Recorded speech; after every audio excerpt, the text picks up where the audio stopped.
샬롬 로중 읽어주는 제입니다. 오늘은 1월 20일 금요일 로중입니다. 내가 이웃에게 무엇을 팔거나 그에게서 무엇을 살 때 형제를 속여 이익을 얻으려 하지 말라. 레위기 25장 14절. 우리는 주님 앞에서 뿐만 아니라 사람들 앞에서도 바르게 행하려고 주의를 기울입니다. 고린도후서 8장 21절. 주님께 기준을 두는 하루 되세요. 샬롬 하울람. 성경은 여러 가지 율법들을 담고 있지만 힘주어서 강조하는 대목들이 이제 몇 개 있어요. 가난한 사람을 돌봐야 되는 거, 우상을 섬기지 않아야 하는 거, 이런 우리가 익히 알고 있는 10계명을 중심으로 한 그런 중요한 법들이 있습니다. 그리고 그 법들을 보완하는 법들 중에 또 강조하고 있는 것들이 있는데 그 중에 대표적인 게 저울을 속이지 말아라 예요. 저울을 속인다는 거는 그 사회를 구성하고 있는 상식의 범위를 넘어가 버리는 일이죠. 고기 한 근 주세요. 그러면 600g 줘야 되는데 저울을 속여서 200g만 주면 이거 완전 그 사회의 질서가 파괴되는 거잖아요. 그러니까 공정하지 못한 세상, 정의롭지 못한 세상이 된다는 거에 어떤 그런 기준점을 저울을 속이는 것으로 성경은 이야기를 하고 있습니다. 오늘처럼 저울을 속이는 세상이 있을까요? 누가 잘못하면 영혼까지 탈탈 털어서 A4 한 장까지 찾아내서 죄를 뒤집어 씌워 감옥에 보내기도 하는 한편, 누군가의 잘못은 명약관화하게 드러났는데도 수십억, 수백억, 거기에 관련된 사람들이 수없이 많은데도 단 하나의 수사도 하지 않는 이런 불공정한 세상, 이게 저울을 속이는 거거든요. 이런 특정 집단을 이야기해서 좀 그렇긴 하지만 검찰에게 주어진 저울이라는 건 만 백성을 똑같은 법의 잣대로 수사하라는 거잖아요. 잘못된 일이 드러났을 때. 근데 누군가에게는 100의 기준을 갖다 대고 누군가에게는 1의 기준을 갖다 대면 이게 저울을 속이는 겁니다. 오늘날 우리는 매일같이 뉴스를 통해 저울을 속이는 모습을 보면서 삽니다. 그래서 오늘 로중 본문인 레위기의 말씀을 우리의 가슴에 새겨봅니다. 내가 이웃에게 무엇을 팔거나 그에게서 무엇을 살 때 형제를 속여 이익을 얻으려 하지 말아라. 저울을 속이며 사는 세상 속에서 하나님의 정의라고 하는 바른 저울을 내면에 품고 살아가는 우리 서로님들 되실 수 있기를 간절히 소망하며 축복합니다. 오늘 함께 읽을 새한글 성경 본문은 마가복음 16장입니다. 한 주간도 고생 많으셨습니다. 좋은 주말 되세요. 15장. 새벽에 곧바로 대제사장들이 원로들과 율법 학자들과 함께 회의를 열었다. 유대야 최고 의회 전체 회의였다. 그런 뒤에 그들은 예수님을 꽁꽁 묶어서 끌어냈다. 그리고 빌라도에게 넘겨주었다. 빌라도가 예수님께 캐물었다. 바로 당신이 유대야 사람들의 임금이란 말이요? 예수님이 그에게 대답하신다. 바로 당신이 그렇게 말하고 있소. 대제사장들은 많은 일로 예수님을 고발했다. 빌라도가 예수님께 다시 캐물었다. 한마디도 답변하지 않는 것이요. 사람들이 얼마나 많은 일로 당신을 고발하는지 보시오. 예수님이 더는 아무런 대답도 하지 않으셨다. 그래서 빌라도는 놀라워했다. 명절 때마다 빌라도는 사람들이 요구하는 죄수 하나를 풀어주곤 했다. 바로아빠라고 하는 사람이 밀란을 일으킨 사람들과 함께 감옥에 갇혀 있었다. 그들은 밀란에서 사람을 죽인 적이 있었다. 무리가 올라가서 자기들에게 주던 대로 해달라고 요청하기 시작했다. 빌라도가 그들에게 대답하여 말했다.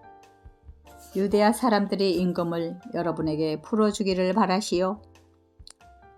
시샘 때문에 대제사장들이 예수님을 넘겨주었다는 것을 빌라도는 알아차리고 있었던 것이다. 대제사장들은 무리를 부추겨 오히려 바로아바를 풀어달라고 하게 했다. 빌라도가 다시 그 말을 받아서 물었다. 그러면 여러분이 하는 말로 유대아 사람들의 임금이라 하는 이는 내가 어떻게 해야겠소? 그들이 다시 소리쳤다. 그를 십자가에 매다십시오. 빌라도가 그들에게 물었다. 그가 무슨 나쁜 일을 했다고 그러시오? 그들이 훨씬 더 크게 소리쳤다. 그를 십자가에 매다십시오. 그래서 빌라도는 무리의 마음에 차도록 해주려고 그들에게 바로아바를 풀어주었다. 그러고는 예수님을 채찍으로 때리게 한 다음에 넘겨주었다. 십자가에 매달리시도록 한 것이다. 병사들이 예수님을 궁정 곧 프라이토리온 안쪽으로 끌고 들어갔다. 그러고는 부대 전체를 불러 모은다. 예수님께 자주색 옷을 입히고 가시 왕관을 엮어 씌웠다. 그러고는 유대아 사람들의 임금님 만세 하고 인사하기 시작했다. 예수님의 머리를 갈대 막대기로 때려대고 예수님께 침을 뱉어대고 무릎 꿇어 절을 해댔다. 다 놀린 다음에 자주색 옷을 벗기고 예수님의 원래 겉옷을 입혔다. 그러고는 그들은 예수님을 끌고 나간다. 예수님을 십자가에 매달려는 것이다. 그런데 그들이 지나가는 어떤 사람을 강제로 멈춰 세운다. 그는 시몬이라는 키레네 사람으로 시골에서 오는 중이다. 곧 알렉산더와 루포의 아버지이다. 그들이 그 사람에게 예수님의 십자가를 메고 가게 한다. 그들은 예수님을 골고다라 하는 곳으로 데려가는데 골고다는 번역하여 옮기면 해골 모양의 장소라는 뜻이다. 그들은 예수님께 몰약 섞인 포도주를 드렸다. 그러나 예수님은 받지 않으셨다.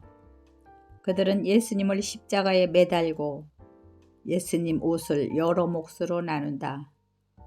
누가 어느 몫을 가질지를 두고 제비를 뽑는다. 그들이 예수님을 십자가에 못 박아 매단 것은 오전 9시였다. 예수님을 벌하는 까닭을 적어놓은 표시판이 있었는데 그 위에는 유대아 사람들의 임금이라고 적혔다. 그리고 그들은 예수님과 함께 강도 2명을 십자가에 못 박아 매다는데 한 명은 오른쪽에 또 한 명은 왼쪽에 매단다. 지나가던 사람들이 자기들의 머리를 흔들어대며 예수님을 모독했다. 그러면서 말했다. 성전을 완전히 허물고 3일 만에 짓는 사람아, 당신 자신이나 구원해내봐. 십자가에서 내려와 보라고. 마찬가지로 대제사장들도 율법학자들과 함께 놀려대며 서로 말했다. 그가 남들을 구원해냈어. 그런데 자신은 구원해내지 못하는군. 그리스도 곧 이스라엘의 임금은 이제 십자가에서 내려와 보시라지. 우리가 보고 믿도록 말이야. 예수님의 함께 십자가에 매달려 있는 사람들도 그분을 비방해 댔다.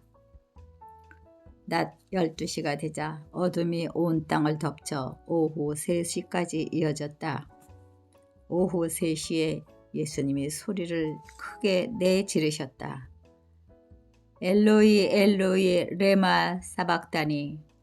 번역하며 옮기면 나의 하나님 무엇을 위하여 나를 버리셨습니까? 라는 뜻이다. 곁에 서 있던 사람들 가운데 몇 명이 듣고서 말했다.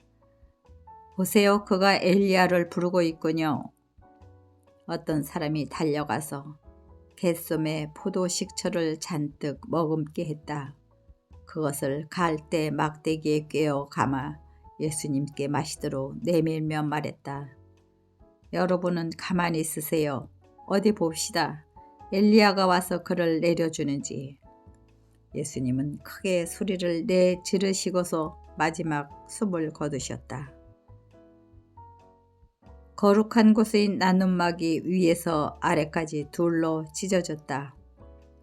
예수님 맞은쪽에 서 있던 100명 대장이 이렇게 마지막 숨을 거두시는 것을 보고서 말했다.